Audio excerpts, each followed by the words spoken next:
Hey, what's up everyone? Today I'm fishing at New Hogan. I actually live in Valley Springs, so New Hogan is in town. Lake Comanche's right across the way.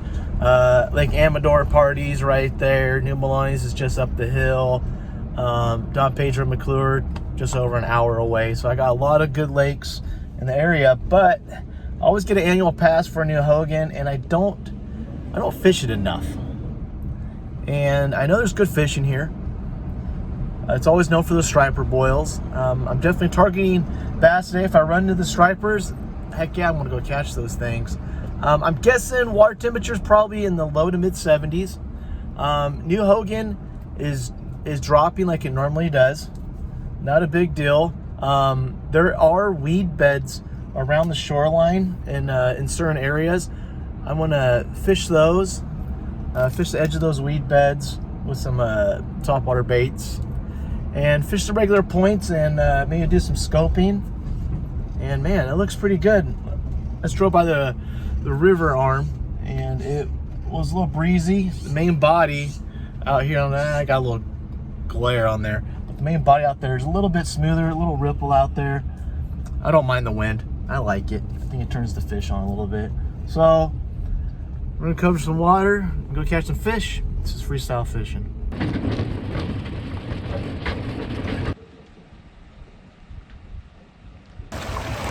All right, well, it's a little breezy up that river arm. I'm gonna go hit a spot in the main body real quick, switch it up a little bit, and after that, probably go to the river. Let's go catch some fish, huh?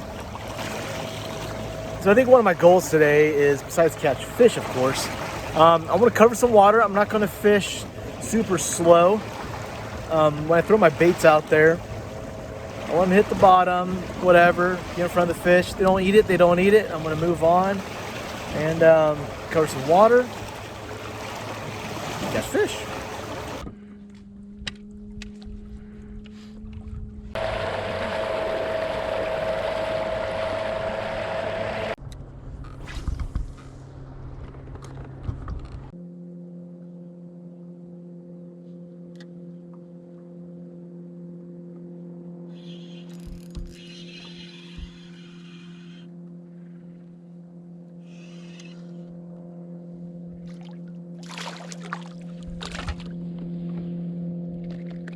Oh, you turkey. Worm brow. Worm brow.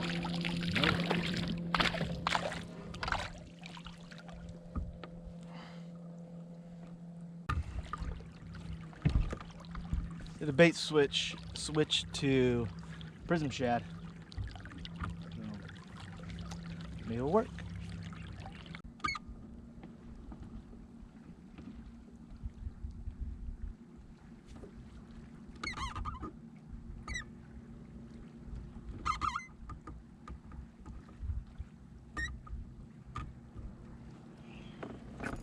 There we go.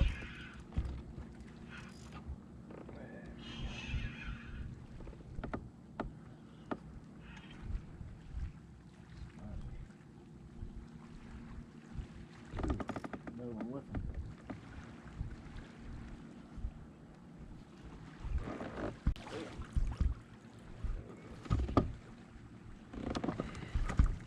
A little spotty.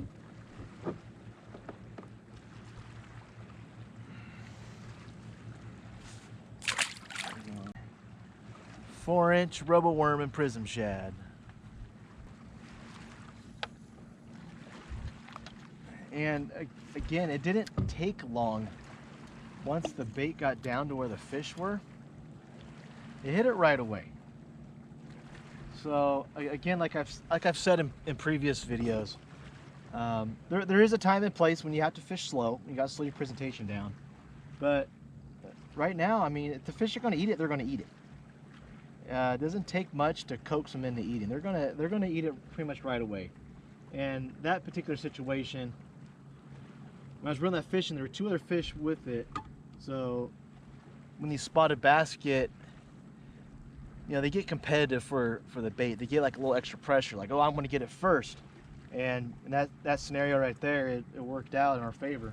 So let's go catch some more fish. So, this is an area I like. This nice little channel goes all along here. Little cobble kind of rock. It's kind of rock mixed in. I want to check out this little creek channel here.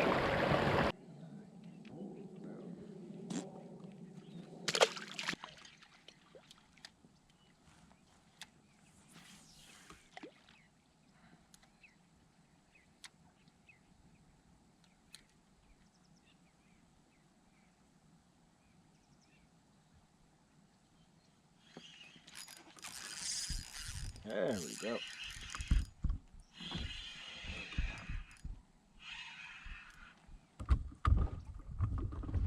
There, like that. Yeah.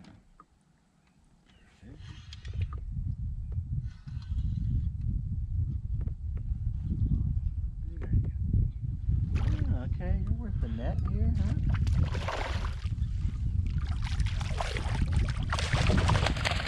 Yeah.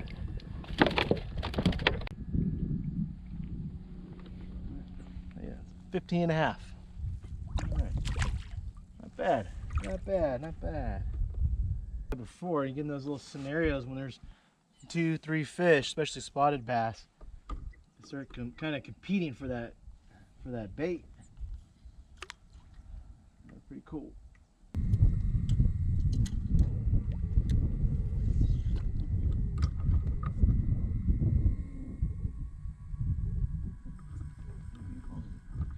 He followed it down, I think.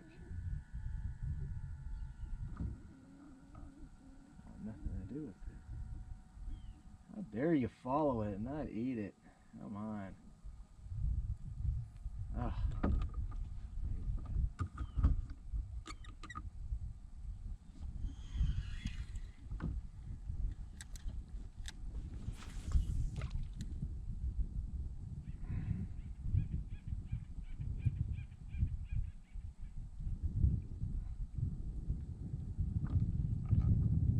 Followed it down.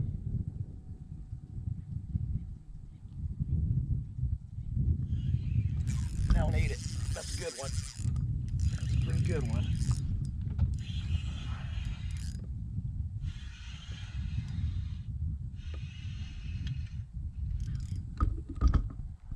Alright. Yeah, it is. It looks like it.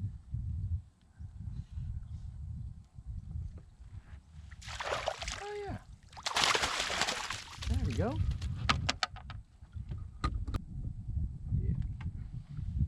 Yeah. 15 1/4 inches. Not a bad little bass.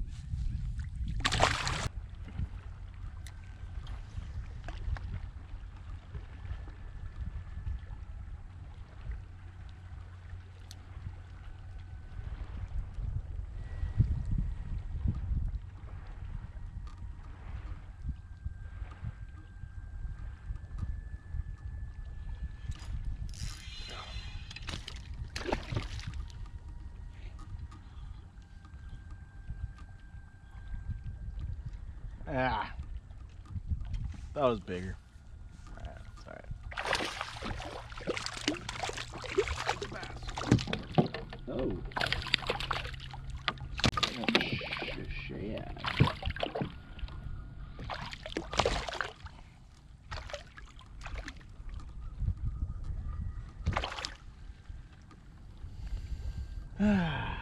Not what we wanted, but that's what we got.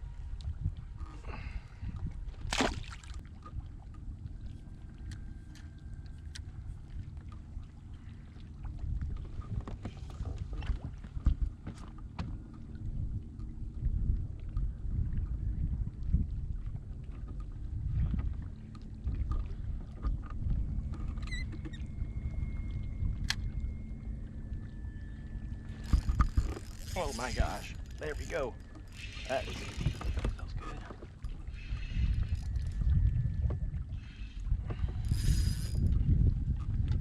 Okay. Fighter. This is still a good fish, not humongous.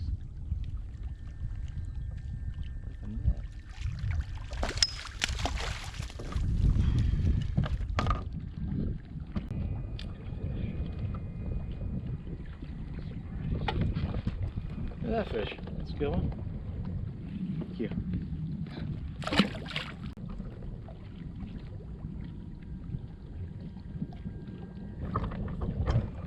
Oh, good.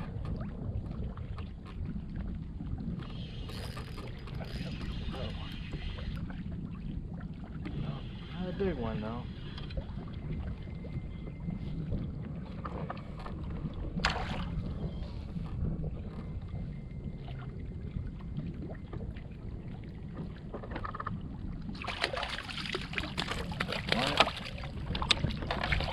Look at my bait.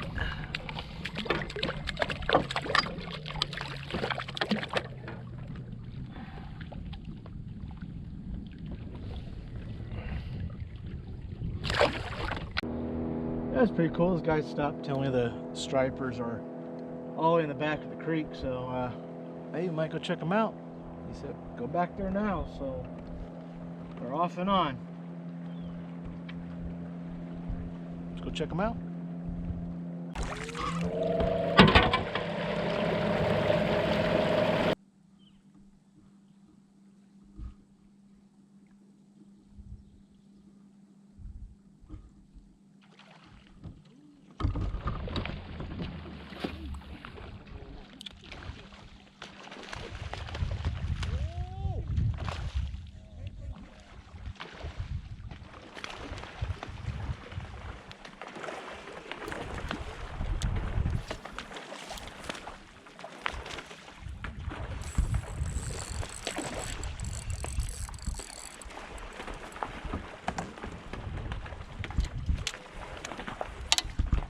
Shit. Ah, come on, dude. Catch some. Oh, shit.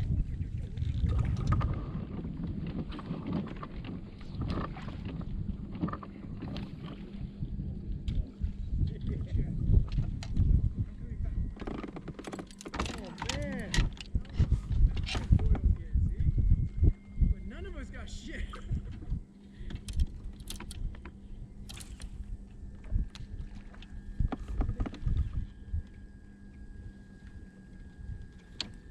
I still got one right here. You got one? Yeah, I was trying to get two. Oh, still in the water? Yeah. Oh, okay. Oh, you're good. I was trying to get two. Yeah, you got one. You got that stealth ninja move, that's why, on your yacht. Yeah, they're still schooled up. The bait was still there. Yeah? Yeah. Big's still hiding there, huh? Yeah. You guys keeping them? Yeah. Yeah, you want them? Yeah.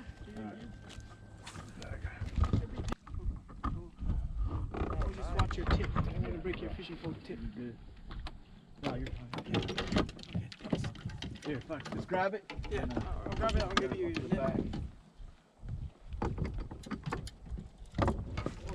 Oh, yeah. There you go. Yeah. All right, thanks, man. Yeah, man. Yeah. Sure. They're still all in front. I don't know where all the birds are back here. There's all the baits back here.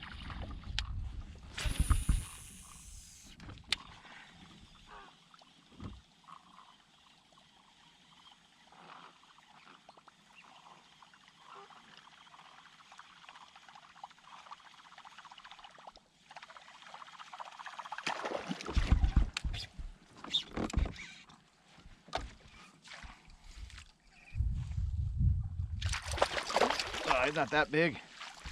That was cool. Double hook now. Woohoo!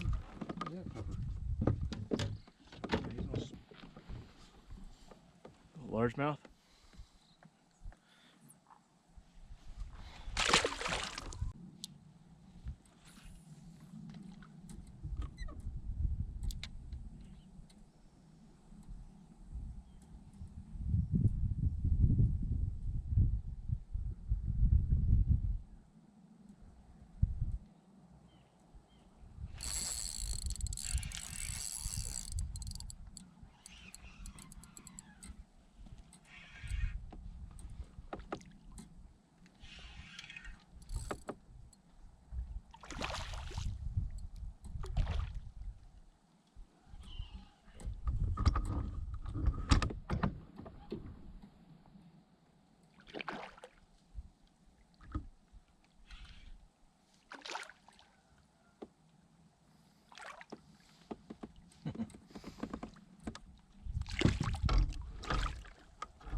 All right, let's go over my trip to New Hogan. So didn't catch any big bass, and maybe pound and a half or so, but it was lots of fun. Caught a lot of dinks. Not all of the dinks made it to the video, of course.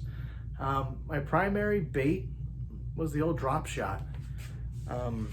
This was, so I usually drop shot 4-inch roadworm prism shad. That's kind of one of my go-to baits this time of year. I think I caught maybe one. They just weren't really into it. So I switched to the MM3. That's what I got left in the pack. I actually put 2 packs into one, so I had like 20 worms. That's what I have left after the day of fishing. All those were teamed up with a size 1 Gamakatsu drop shot hook. I was nose hooking these. It falls a little bit faster. If you whack your rig, it'll fall slower. It's just how they wanted it. You know, I always try to experiment a little bit, but that's just how they wanted it today.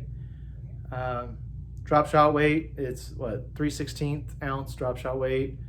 What was that, about an 8-inch leader. Sometimes year I go a lot longer, but that's just how they wanted it. Key was cast out, let it fall, fall to the bottom, get in front of those fish, shake it a few times, and they eat it.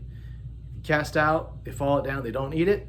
I'm gonna lift up and let it fall back down, they don't eat it. Roll up and just find some other fish. If you find those fish in pairs or in threes, they're going to compete for that bait. They're going to fall it down, and one of them's going to eat it. And sometimes they just don't eat it. You don't have to soak the bait that long to know if they're going to bite or not. They're going to bite it right away. As for structure, the fish we're relating to is mostly isolated rock piles. If you know where those rock piles are, especially along little feeder creeks going into the main body, any spot, even some of the points that had big rocks on it, they had fish on it. And of course I was drop shotting with my Dobbins Fury 702 rod. I love my Dobbins rods. And that's pretty much how I caught the bass. I did catch that one on a chopo in the back of Bear Creek. It was a largemouth. Didn't get any other topwater fish, but that's how it goes. And I pretty much just left the launch ramp and head straight towards the main body down to Bear Creek. Didn't go up the river. We'll save that for next time. Caught the stripers on. Throwing that sonar minnow again, like I've been throwing a lot. And I tried to do some live scoping with the sonar minnow. It just wasn't working out for whatever reason. The fish just weren't into it. They wanted that drop shot. And again, tungsten ball head. It's got the Kitech one there. It's my Dobbins HP 742. Absolutely love this rod.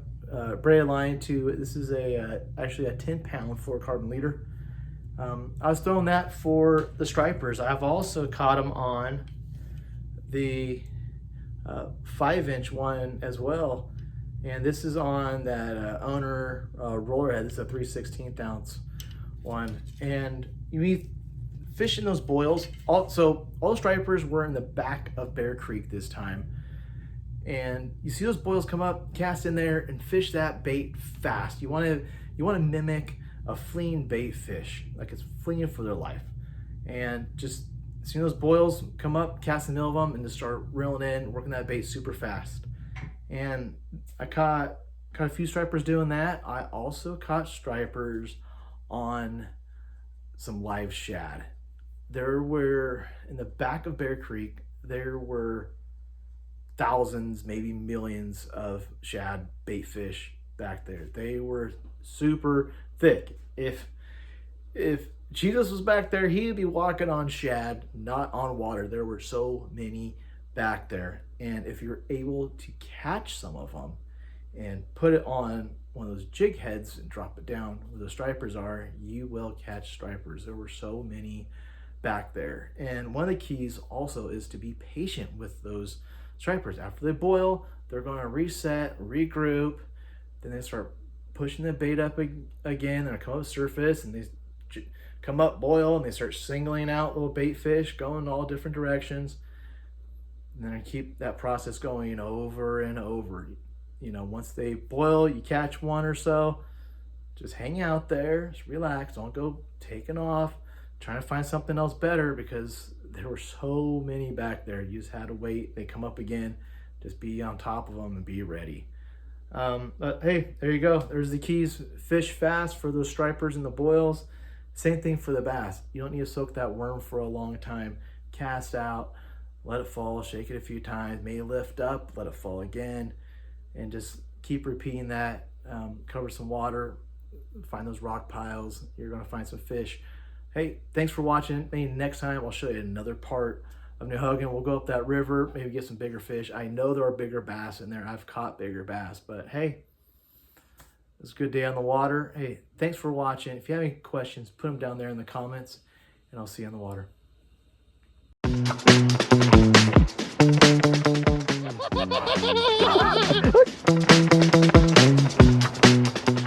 Oh!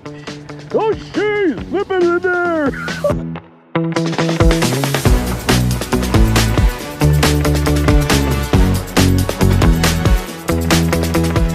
Oh my God! Finally! Good job, honey.